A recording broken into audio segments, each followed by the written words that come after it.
Good morning student.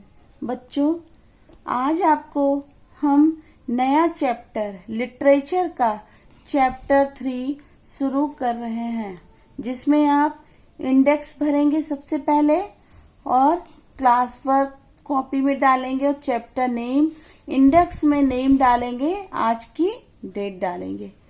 पहले आज आपको मैं इस चैप्टर के बारे में कुछ बताना चाहती हूँ। इस पाठ में भारत देश के बारे में विस्तृत जानकारी, विस्तृत मतलब बहुत ज्यादा जानकारी देते हुए इसकी कई विशेषताओं का उल्लेख किया गया है। मतलब कहने का है कि भारत, अपने देश भारत, हमारे देश भारत में विस्तृत जानकारी देते हुए कई विशेषताओं का, हमारे देश की विशेषताओं का उल्लेख, जानकारी दी गई है। हमारा भारत देश एक सुंदर देश है। इसमें कहीं खेत लहलहाते दिखाई देते हैं तो कहीं विशाल पर्वत अपना मस्तक ऊंचा उठाए इसकी शोभा को बढ़ाते हैं। हिमालय को क्या पर्वत क्या कहते हैं? मुकुट कहते हैं ना भारत का। जो हिमालय के ऊंचे शिखर पर्वत अपना मस्तक ऊंचा उठाए इसकी शोभा बढ़ाते हैं।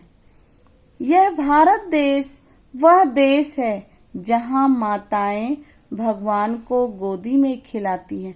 आपने सुना होगा, यहाँ राम पैदा हुए कलयुग में, भगवान कृष्ण पैदा हुए, तो ये क्या है? इनकी हम पूजा ईश्वर के रूप में करते हैं ना, मूर्ति पूजा करते हैं। तो इनके अभी आजकल टीवी सीरियल आ रहा है, रामायण महाभारत, उसमें देखते हैं ना, तो भगवान है। तो यहाँ पर यहाँ की जो माताएं हैं वो भगवान को गोदी में खिलाती हैं। कौशल्या ने राम को गोदी में खिलाया जो भगवान हुए, और यशोदा ने किसको खिलाया? कृष्ण को। हमारे देश का नाम भारत क्यों पड़ा बेटा? ये जानना आपको बहुत जरूरी है। तो राजा भरत के नाम पर पड़ा। राजा भरत थे हमारे देश के राजा, और जो राजा दुष्यंत और रानी शकुंतला के पुत्र थे, इनका नाम आपने सुना होगा कि दुष्यंत और रानी शकुंतला के राजपुत्र कौन थे? भरत थे। उन्हीं के नाम पर हमारे देश का नाम भारत पड़ा। इसका प्राचीन नाम आर्यावर्त है। बेटा आर्यावर्त था इसका प्राचीन नाम। जब पुराने इतिहास की कोई भी, अभी आप बड़े होंगे, कोई भी चीजें पढ़ेंगे तो उसमें हमारे देश का नाम, इतिहास की जहाँ जानकारी दी जाएगी उसमें आर्यावर्त आपके देश का नाम दिखेगा आपको। अंग्रेजों ने इसे इंडिया नाम दिया। अंग्रेजों ने इसे क्या नाम दिया? इंडिया नाम दिया। भारत एक विशाल देश है। विशाल मतलब बहुत बड़ा देश है। कश्मीर से लेकर कन्याकुमारी तक हमारा देश एक है। मतलब इतनी एकता दिखाई देती थी, यहाँ भारत देती है कि कश्मीर से लेकर कन्याकुमारी तक हमारा देश एक है। विभिन्न जातियों और धर्मों के लोग मिलजुल कर रहते हैं। हमारे देश में विभिन्न जातियों और धर्मों के लोग मिलजुल कर रहते हैं। हरिद्वार, काशी, मथुरा, द्वारिका आदि अनेक तीर्थ स्थल हैं। और आप देखिए कि हमारे इलाहाबाद में गंगा और यमुना जो मिलकर दो नदियां क्या हुई हैं? संगम बनी है। तो ये भी क्या है? हमारे देश की ही विशेषता है। इसी तरह हरिद्वार, काशी, मथुरा, द्वारिका आदि तीर्थ स्थल क्या है? हमारे यहाँ लोग घूमने जाते हैं कि ईश्वर की प्रार्थना की, तीर्थ जाना जरूरी है। भारत की राजधानी दिल्ली है। भारत कृषि प्रधान देश है। इसे त्योहारों का देश भी कहा जाता है। कृषि प्रधान के यहाँ अनेक प्रकार की खेतियां होती हैं जो उगाए जाते हैं किसानों के द्वारा, इसीलिए इसे कृषि प्रधान देश कहा जाता है। हमारे देश में दीपावली, होली, ईद जो भी क्रिसमस सब कुछ मनाया जाता है हमारे देश में, तो ये क्या है, इसे त्योहारों का भी देश कहा जाता है। अंग्रेजों ने हमारे देश पर लगभग 200 साल राज किया था। बेटा ये आप बुक में पढ़ेंगे, आपकी बुक में सारी चीजें जो मैंने बताई है ये नहीं है। अंग्रेजों ने हमारे देश पर लगभग 200 साल राज किया और हमारे देश का बहुत शोषण किया।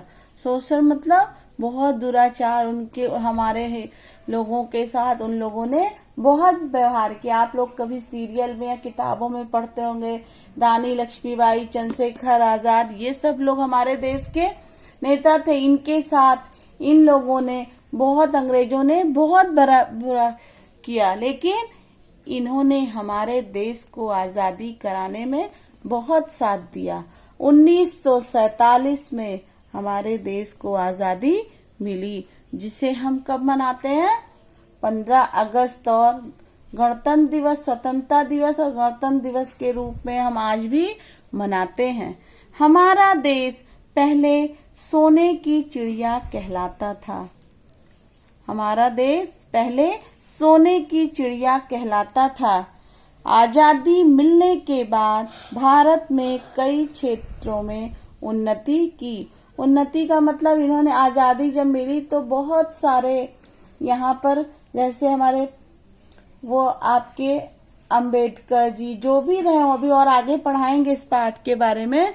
तो हमारा देश हर चीजों में आगे बढ़ा और इन्होंने हमारे देश पर बहुत सारी उन्नति, भारत में कई क्षेत्रों में उन्नति की, चाहे वो कृषि में हो या कुछ भी बनाने में, किसी भी बिजनेस के मामले में इन्होंने, भारत ने हमारे क्षेत्रों में बहुत उन्नति की। बेटा अब आपका ये क्लास वर्क है, कॉपी में डेट डालेंगे, क्लास वर्क डालेंगे, पार्ट 3 मेरा भारत महान। तो सबसे पहले क्लास वर्क में क्या लिखेंगे, कठिन शब्द, पर्वत, अठखेलियां, प्राचीनतम, सभ्यता, उपनिषदों, संप्रदाय, कृत्रिम, आत्मनिर्भर। पर्वत, अठखेलियां, प्राचीनतम, सभ्यता, उपनिषदों, संप्रदाय, कृत्रिम, आत्मनिर्भर। आत्मनिर्भर। अब आपका बेटा होमवर्क है, पार्ट 3 से एक पेज नकल चित्र बनाकर लिखो। एक पेज आपका, ये 1 पेज केवल होता है और चित्र आप कोई भी बना सकते हैं। ठीक, एक लेफ्ट साइड आप चित्र बनाइए और राइट साइड आप राइटिंग करिए। अब आपका बेटा देखिए, अभी तो हमने टाइम टेबल से आपको ये तीनों बुक नहीं पढ़ाई है, हिंदी, संस्कृत, दो और लिटरेचर, लैंग्वेज, संस्कृत। अब आप देखिए अपना ये टाइम टेबल नोट करिए। आपका 10:30 से 11:15 हिंदी का क्लास चलता है, तो आपका Hindi literature Monday to Wednesday चलेगा, जिसमें आपको बुक कॉपी लेके बैठनी है मंडे टू वेडनेसडे। तो आप रोज रोज पूछते हैं ना, मैम ये लिटरेचर का काम है, ये लैंग्वेज का काम, आपको ये बच्चा कोई भी नहीं पूछेगा। आपको मंडे से वेडनेसडे लिटरेचर पढ़ाया जाएगा और लिखाया जाएगा। अगर कुछ मैं पहले पढ़ाऊंगी तो आपको पहले से बता दूंगी। और Hindi language Thursday to Saturday, Thursday to Saturday. और आपका संस्कृत क्लास 11:15 से 12 चलता है। इसके पहले आप लोग बोलते हैं मैम संस्कृत का काम भेज दीजिए, तो ये क्या तरीका, कुछ समझ में नहीं आता। तो इसलिए आपको 11:15 से 12 संस्कृत की कॉपी लेके बैठना है मंडे टू सैटरडे, रोज पूरे 1 वीक। मंडे टू सैटरडे आपका संस्कृत का क्लास रोज चलेगा हिंदी के बाद। ठीक है, लिटरेचर पढ़ेंगे मंडे टू वेडनेसडे, लैंग्वेज पढ़ेंगे थर्सडे टू सैटरडे और संस्कृत मंडे टू सैटरडे। पूरे वीक आपको पढ़ना है। बच्चों अब आप देखिए संस्कृत का क्लास है आपका, पाठ 1 मम विद्यालय। इससे पहले आपको मैंने सब कुछ काम कॉपी में करा दिया। आपके चैप्टर 1 की 2 एक्सरसाइज बची है, उसको कॉपी में कराएंगे। पहले आपको मैंने 15 तारीख को संधि के बारे में पढ़ाया था। उसके बाद 16 को मैंने पाठ लिखाया था। तो बच्चों, आपको मैंने पाठ 1 पढ़ाने से पहले संधि के बारे में बताया है। उसके आगे सुने और समझें। संधि बताया था मैंने कि 3 संधि किसे कहते हैं। अब देखिए, संधि 3 प्रकार की होती है। स्वर संधि, व्यंजन संधि और विसर्ग संधि। जहां स्वर का स्वर के साथ मेल होता है, स्वर का स्वर के साथ मेल होता है, वहां स्वर संधि कहलाती है। जैसे आ, बड़ा आ ना, आ के साथ कोई भी मेल हुआ तो वो स्वर के साथ स्वर का मेल हुआ, तो उसे कहते हैं स्वर संधि। निम्नलिखित को, ये आपका क्लास वर्क है बेटा जो कॉपी में करना है। मम विद्यालय आप डालेंगे, क्लास वर्क डालेंगे, आज की डेट डालेंगे। निम्नलिखित को सुमेलित कीजिए, यानी जोड़े मिलाइए बोलते हैं ना, तो मैंने आपके लिए सामने सामने लिख दिया। ऐसे कॉपी में आप करेंगे आ और बा। विद्यालय सामने क्या हो जाएगा, बा में नगरात बही, हमारा विद्यालय नगर के बाहर है। भवनम अति विशाल है, विद्यालय का भवन कैसा है, अति विशाल है, बहुत बड़ा। चतुर्दशतः, कितने छात्र वहां पढ़ते हैं, छात्र। चतुर्दशतः से क्या मिलाना है आपको, छात्र। सचिन मित्र, सचिन कौन था, मित्र था। बहानी पुस्तकानी, बहानी पुस्तकानी कहाँ है, पुस्तकालय, कहाँ पे है, पुस्तकालय। इस तरह बेटा आप सामने सामने कॉपी में लिखेंगे। निम्नलिखित वाक्यों का हिंदी में अनुवाद करो। मम विद्यालय नगरात बहे अस्ति, मेरा विद्यालय नगर के बाहर है। मम सहोदरः अतीव मेधावी अस्ति, मेरा छोटा भाई अधिक तेज है। उपवनम अनेके वृक्षाः सन्ति, बगीचे में अनेक वृक्ष हैं। विद्यालये एकः पुस्तकालयः अस्ति, विद्यालय में एक पुस्तकालय है। बच्चों, आज आपका होमवर्क है,